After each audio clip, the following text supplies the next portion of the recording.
Normalmente, quando a gente pensa em uma sala de aula de música, a imagem que vem à cabeça é de uma calma absoluta, sabe?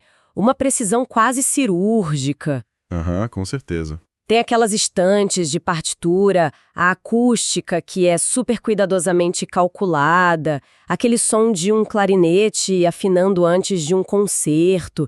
É um refúgio focado 100% na arte, quase totalmente isolado do mundo exterior. É um ambiente projetado para ser previsível, né? A acústica obedece às leis da física, as notas seguem a partitura à risca, existe essa separação clara, onde a política e o caos, digamos assim, ficam lá do lado de fora da porta, e a arte flui livremente lá dentro. Ou, bom, pelo menos é assim que deveria ser, né? E, de repente, as paredes dessa sala de aula parecem meio que se dissolver. Aquele mesmo clarinete afinando se torna incrivelmente a linha de frente de um campo de batalha. O cenário perde totalmente qualquer previsibilidade. Exatamente. É um ambiente onde uma simples escala de dó maior acaba ganhando o peso de um ato de rebeldia mesmo. É fascinante observar como um espaço tão delicado suporta uma carga histórica e territorial tão brutal. E é exatamente essa dinâmica que a gente vai explorar no nosso mergulho profundo de hoje. Vamos analisar a intersecção surpreendente entre a música clássica, a herança árabe, a identidade nacional e a resistência territorial. Um tema denso. Muito. A base da nossa análise são os relatos do Suhel Khoury. Ele é o diretor-geral do Conservatório Nacional de Música Eduard Said. A família dele vive em Jerusalém desde o século XIX, então ele tem muita bagagem. E ele próprio navega diariamente entre a burocracia do cargo, o ensino do clarinete e a regência de um coral de meninas. É uma rotina intensa. Demais. E o nosso objetivo é desvendar como o ato de ensinar música se torna uma ferramenta vital de preservação de um povo. Mas antes da gente destrinchar essa partitura, é fundamental fazer um aviso essencial para quem está nos ouvindo. Sim, muito importante. Os relatos e documentos que vamos analisar hoje contêm temas politicamente sensíveis e visões bem contundentes sobre o conflito entre Israel e Palestina. A nossa missão aqui no nosso programa é reportar e analisar o conteúdo das fontes de forma totalmente imparcial. Nós não estamos tomando partido nem endossando os pontos de vista apresentados no material original. A ideia é apenas traduzir as vivências documentadas pela fonte para proporcionar um entendimento mais profundo e claro da situação para quem nos acompanha. Perfeito. E para ancorar essa conversa toda, a gente precisa voltar um pouco no tempo e observar uma realidade estrutural que choca logo de cara. Antes do início da década de 90, simplesmente não existia uma única escola formal de música na Palestina. Era um vazio institucional completo. Uau! Nenhuma? Nenhuma. E hoje, a iniciativa liderada por essa nossa fonte transformou as vidas de dezenas de milhares de alunos. Certo. Vamos desconstruir isso porque à primeira vista parece muito estranho. Quer dizer, a música árabe é riquíssima, antiquíssima. Como assim não existia música antes dos anos 90? As pessoas lá não cantavam em casamentos, em festas. Aí que tá. É uma distinção crucial que a fonte faz. Fica muito claro no relato que a música sempre existiu, claro, dentro das casas, nas ruas, na herança oral do povo. O que não existia era a instrução técnica, a instrução formal, sabe? A academia. Entendi, a parte estrutural da coisa. Isso.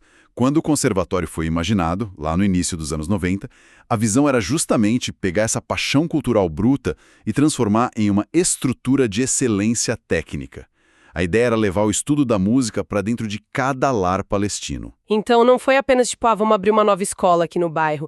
Foi, na verdade, como construir o sistema nervoso de uma nação inteira a partir do zero. Exatamente. Ao fornecer essa estrutura formal, o conservatório estava dando às pessoas não apenas as partituras em si, mas uma nova forma de projetar um orgulho que talvez não tivesse uma via de escape tão clara antes. A fonte até descreve que a criação da Orquestra Jovem da Palestina foi um marco gigantesco. Um orgulho imenso, quase inesperado na sociedade ao ver aquilo tomar forma. Com certeza. E o impacto desse choque de excelência altera a mentalidade coletiva, né? O relato pontua que ninguém lá imaginava ver jovens locais atingindo um nível de virtuosismo tão alto. O ensino do conservatório ensinou a sociedade inteira a valorizar o rigor.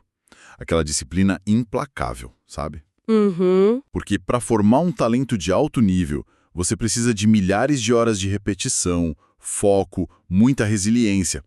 Quando uma comunidade vê os seus filhos alcançando esse patamar, superando obstáculos paralisantes tipo a ocupação militar, o cerco logístico a diversas áreas, isso funciona como uma injeção absurda de autoestima em grande escala. Só que tem um porém aí, né?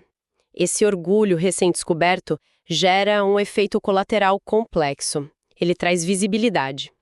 E assim que essa identidade cultural ganha força e se projeta, ela colide frontalmente com as tentativas externas de redefinir ou até mesmo absorver essa mesma cultura. Pois é o preço da afirmação. Construir uma identidade nacional forte nunca passa despercebido, especialmente em um território onde a própria existência demográfica e cultural é o cerne de uma disputa histórica, como a gente sabe. E aqui é onde a coisa fica realmente interessante. A fonte relata que existe uma ameaça constante de erradicação cultural. E ele detalha um choque profundo entre 3 identidades que competem ativamente pelo mesmo espaço lá. A gente tem a chamada israelização da terra, temos o movimento pan-islâmico e, no meio disso tudo, imprensada, a identidade árabe-palestina, que é defendida pelo conservatório. É um caldeirão. Sim. E o relato afirma de maneira muito direta que Israel tenta ativamente se apropriar da cultura local. E olha, não estamos falando só de grandes monumentos arqueológicos ou coisas do tipo. A fonte cita coisas íntimas do cotidiano, o falafel, o hummus, os tradicionais bordados palestinos. Nossa, detalhes do dia a dia mesmo. Sim. Tem um exemplo muito específico na fonte sobre a década de 70. Parece que sugeriram que as comissárias de bordo da El Al, que é a companhia aérea israelense, usassem vestidos com bordados palestinos, só que apresentando isso para o mundo como se fossem trajes israelenses. E aí eu fico pensando, isso é apenas aquela apropriação cultural mais superficial que a gente vê no mundo pop, de empresas copiando estilos, ou a mecânica por trás disso é mais profunda? Olha, o mecanismo é fundamentalmente geopolítico. O relato argumenta que Israel, durante o processo de formação do seu Estado, enfrentou um dilema demográfico gigantesco, sem precedentes. O país precisava construir os pilares de uma nova nação, reunindo judeus que imigraram de todas as partes do mundo. Sim, gente da Europa, do norte da África. Exato. Pessoas que traziam idiomas diferentes, culturas completamente diferentes. Para unificar essas pessoas sobre uma única nacionalidade coesa, precisava-se de uma cultura em comum, uma cola social. E segundo a fonte, para preencher essa lacuna, o Estado acabou assimilando elementos da cultura palestina nativa e rebatizando esses elementos como seus. Caramba! Portanto, quando o conservatório promove ativamente o ensino do folclore e da música palestina autêntica, as autoridades não leem isso apenas como um projeto de artes bonitinho. É lido como uma ameaça nacionalista, algo que desafia diretamente a narrativa oficial. Entendi. Faz sentido dentro dessa lógica de disputa. E para neutralizar essa força unificadora, a fonte diz que há um esforço deliberado para fragmentar a forma como essas pessoas são vistas, certo? Em vez de lidar com uma nacionalidade árabe e palestina unida, a tática é categorizar todo mundo apenas por um viés religioso. Esse é o ponto crucial sobre como a burocracia molda a identidade de um povo. Ao olhar para a população árabe e dividi-la em minorias, os muçulmanos aqui, os cristãos ali, os drusos acolá, o sistema dilui a ideia de um povo unido. É o famoso dividir para conquistar. Literalmente. Os drusos, por exemplo, eles são uma comunidade etno-religiosa árabe com raízes milenares, só que eles passam a ser tratados administrativamente de forma totalmente separada dos cristãos e dos muçulmanos. Essa fragmentação enfraquece demais o peso político do grupo como um todo. Mas, claro, o relato mostra que a pressão não vem só desse lado israelense, não. Tem o outro extremo pressionando essa mesma identidade. Exatamente. No extremo oposto, a fonte aponta os fundamentalistas islâmicos, mais especificamente os pensadores da linha salafista, Para quem talvez não esteja familiarizado com o termo, essa é uma corrente que prega o retorno aos primórdios mais estritos do Islã. Eles promovem uma identidade que é puramente religiosa, pan-islâmica, focada na ideia de uma comunidade muçulmana global. Então a questão nacionalista para eles não importa muito. Quase nada. Para esses grupos, o conceito de uma nacionalidade árabe palestina, com toda a sua música diversificada, sua pluralidade, é irrelevante. O objetivo final deles é reavivar um califado islâmico antigo. É um impasse brutal, porque o conservatório, pelo que a fonte conta, se recusa a ser diluído como uma mera minoria religiosa sob a administração israelense, mas também se recusa veementemente a abrir mão da sua cultura e da sua arte em favor de um extremismo religioso. Eles insistem, batem o pé para manter a identidade nacional intacta. E pagam um preço alto por isso. Demais, porque pensa bem, se a própria definição de quem essas pessoas são já gera todo esse atrito, reunir esses músicos no mesmo espaço físico deve ser como tentar, sei lá, construir uma ponte onde você só tem permissão para jogar cimento de um lado do rio. A logística parece um quebra-cabeça impossível de resolver. E é quase isso mesmo. A engenharia necessária para fazer esse conservatório funcionar, beira o surreal, sabe? A gente está falando de uma instituição que opera em 7 cidades diferentes, abrangendo Jerusalém, a Cisjordânia inteira e a faixa de Gaza. E as barreiras de movimento que a fonte descreve não são apenas pequenos inconvenientes, tipo um trânsito. Elas são muitas vezes intransponíveis. Músicos que moram na Cisjordânia simplesmente não recebem permissão legal para ir a Jerusalém. Moradores de Gaza, então, vivem sob um bloqueio contínuo e total. Para visualizar isso de forma bem prática, imagina só. É como tentar organizar o show da sua vida, a apresentação mais importante, mas a lei proíbe terminantemente que o seu baterista, o seu baixista e o vocalista respirem o mesmo ar na mesma sala. Eles não podem ensaiar juntos de jeito nenhum. E não podem mesmo. Oficialmente, a fonte relata que não existe um único lugar no território palestino inteiro onde todos os membros da orquestra possam se encontrar livremente. A única exceção que eles têm ocorre no exterior, quando conseguem vistos diplomáticos ou alguma permissão muito específica para viajar e tocar em um outro país. Inclusive, a fonte detalha um episódio muito específico sobre Gaza que ilustra muito bem a mecânica bizarra desse cerco. Em uma ocasião, o governo de Israel concedeu permissão para que estudantes saíssem de Gaza, só que com uma exigência bem rígida. Eles precisavam seguir direto para a Jordânia. Certo. Enquanto isso, haviam concertos acontecendo na Cisjordânia, que fica geograficamente a pouquíssimos quilômetros de distância. No entanto, esses alunos de Gaza foram categoricamente proibidos de comparecer ao território vizinho. Espera, eles tinham permissão para sair e ir tocar em um país estrangeiro, mas não podiam tocar na cidade vizinha com os próprios colegas? Exatamente isso. A burocracia impedia que eles tocassem junto com seus colegas de conservatório na Cisjordânia. Era Jordânia ou nada. Nossa, é muito absurdo.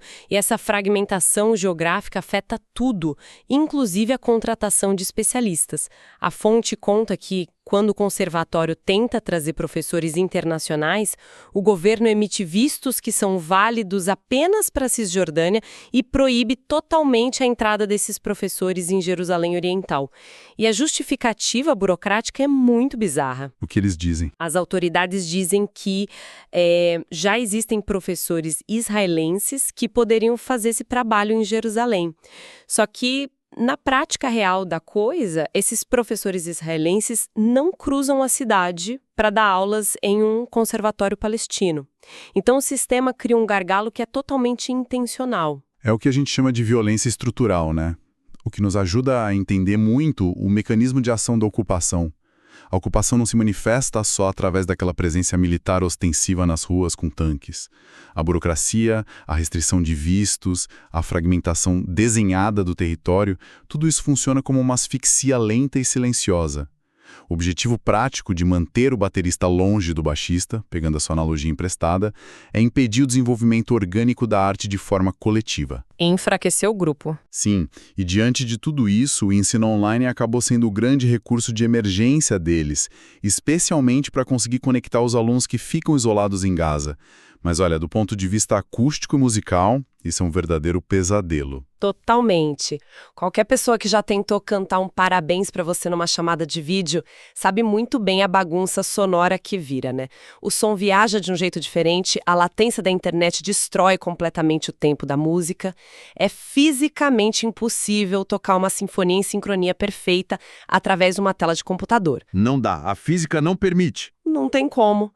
Não substitui a presença física de jeito nenhum, mas acaba sendo a forma desesperada que eles encontraram para manter a engrenagem girando. O que me leva a perguntar uma coisa.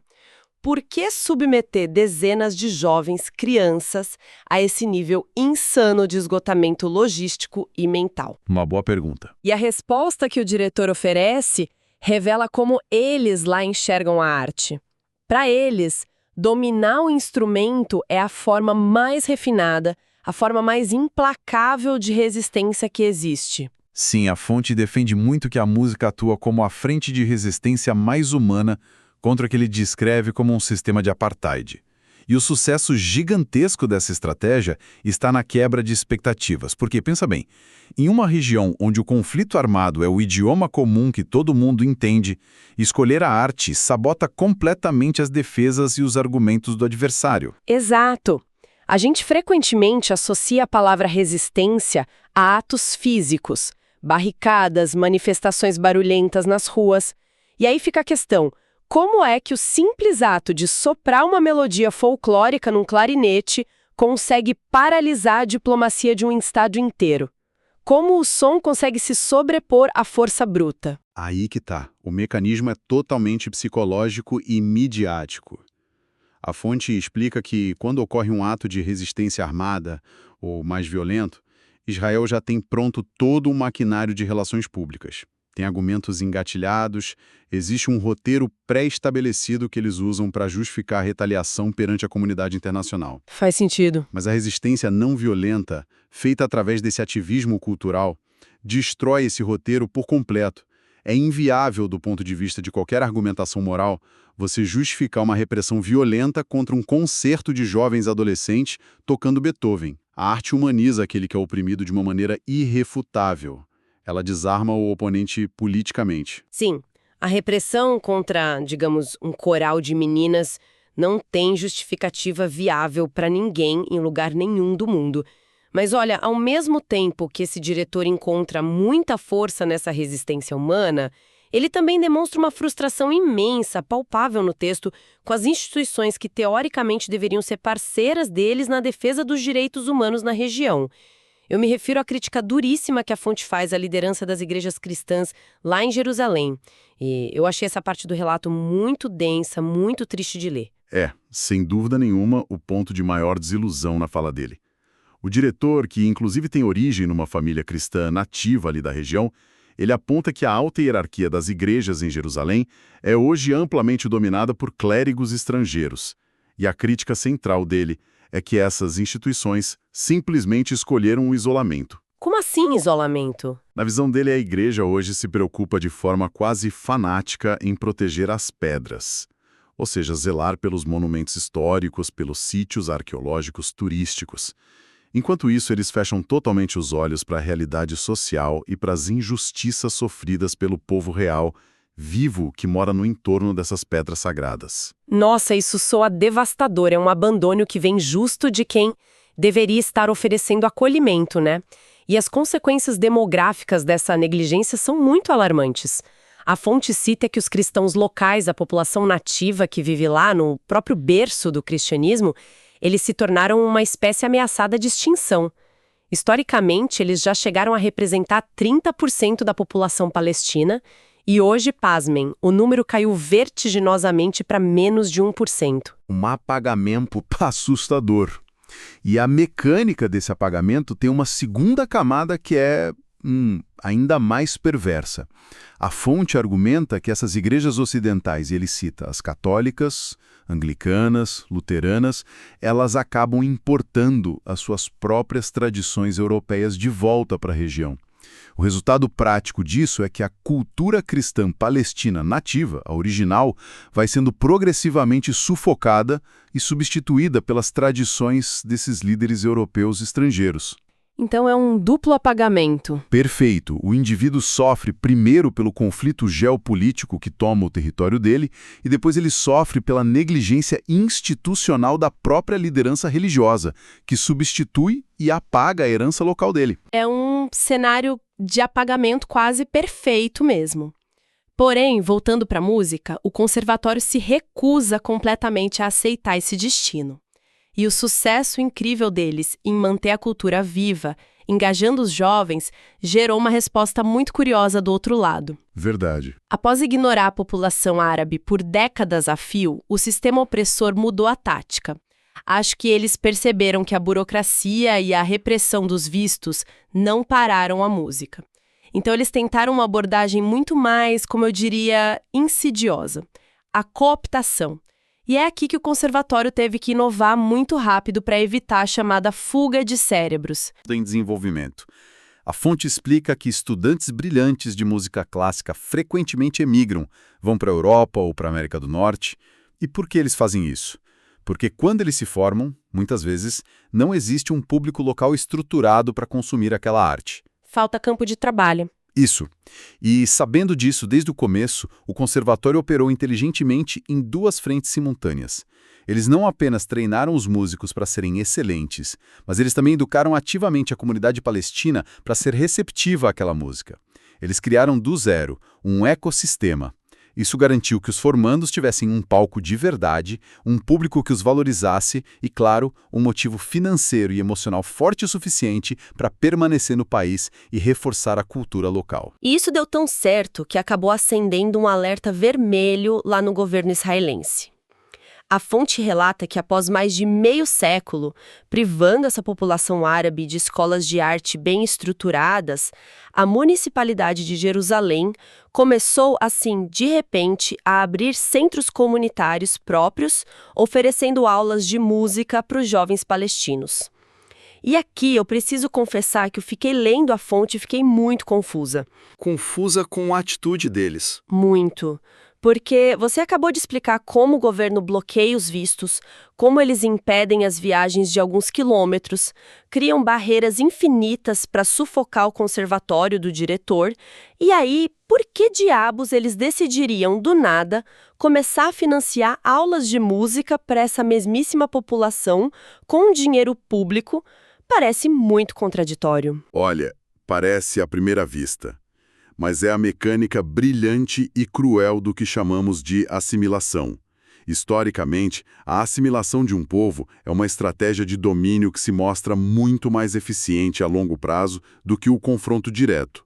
A fonte descreve isso de um jeito muito didático como a tática da cenoura e do bastão. Ah, claro, a velha recompensa e punição. Exatamente. O bastão é a manutenção pesada daquelas restrições logísticas e de vistos sobre o conservatório de excelência. As cenouras são esses novos centros comunitários confortáveis recém-criados.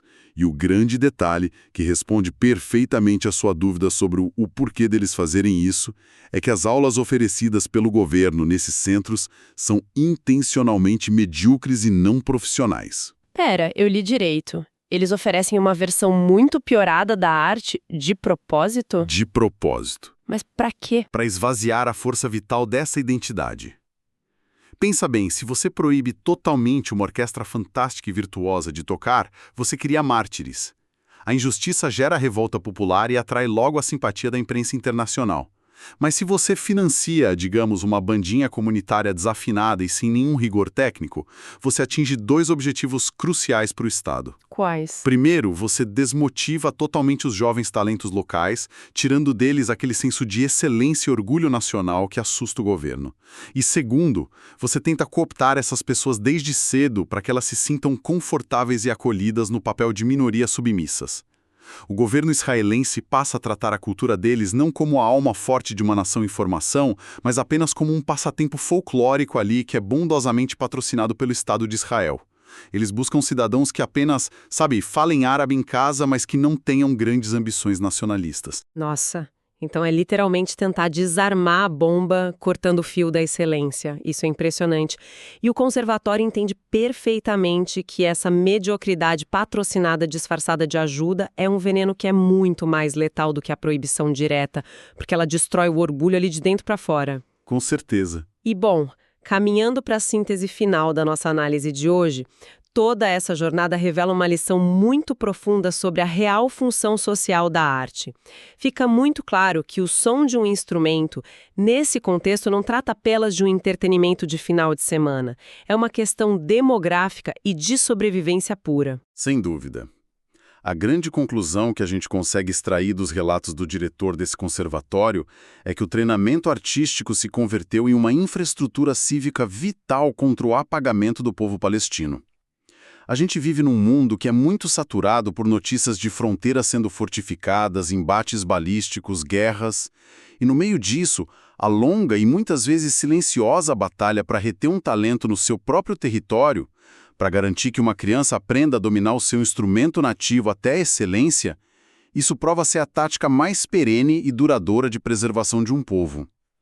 O rigor exigido pela partitura acaba ancorando a identidade da pessoa no chão, na terra dela. Muito forte isso. E lá no começo da nossa conversa, a gente desenhou aquela imagem da sala de aula como um campo de batalha improvável, né? E é exatamente a partir dessa imagem que surge uma reflexão final, que eu acho que é válida para o contexto de qualquer sociedade em qualquer lugar do mundo. Se a cultura é o tecido que mantém o seu povo unido, o que acontece com as fundações da sua sociedade quando a música que narra sua própria história simplesmente silencia e some? Ou até olhando por um prisma um pouco mais otimista, contrário. Até que ponto o ato de uma pessoa simplesmente sentar num fim de tarde e valorizar de verdade um músico local ali da rua não é, no fundo, o ato supremo e mais fundamental para impedir que uma identidade inteira seja engolida e reescrita por forças muito maiores de fora? Fica aí o convite para quem está acompanhando a gente pensar um pouco sobre as histórias que a música que toca ao redor está preservando. Muito obrigada pela companhia e até o nosso próximo mergulho.